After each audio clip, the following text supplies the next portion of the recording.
ची गोष्ट आहे.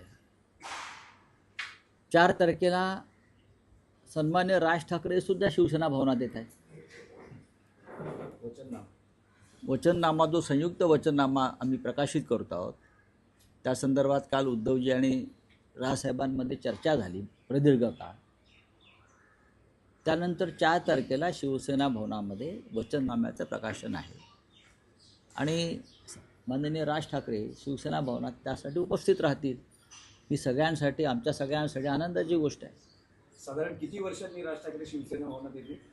त्यांना परवा हा प्रश्न विचारा तुम्ही.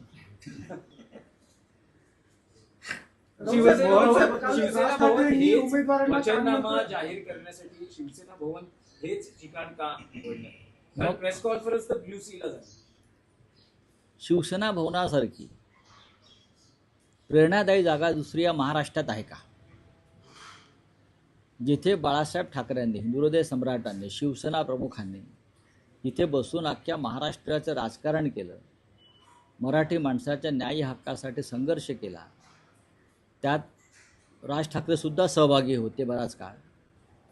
त्या जागेशिवाय दुसरी कोणती जागा आमच्यासमोर दिसत नाही. आणि जिथे शिवसेना भवन आहे तिथे आता मनसेचा उमेदवार लढतोय ना. अरे विचार काय करताय मी सांगतो ना. मोहन भागवत म्हणताय ज्या ठिकाणी तुम्ही राहता त्या ठिकाणची भाषा तुम्हाला आली पाहिजे. मोहन भागवतांना सांगा बोला, मराठीत बोला. त्यांना कधी मराठीत बोलताना ऐकलंय का तुम्ही जास्त? बोला ना मराठीत. नाव भागवत आहे ना तुमचं.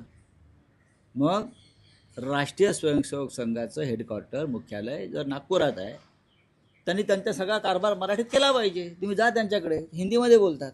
राज ठाकरेंनी त्यांच्या उमेदवारांना कानमंत्र देताना, सल्ले देताना सांगितलं होतं की तुम्हाला ऑफर्स येतील आणि तुम्ही त्याला बळी पडू नका. आणि स्वतःला देखील ऑफर आलेल्या होत्या, त्या सर्वांना त्यांनी पळवून लावलं असं त्यांनी जाहीर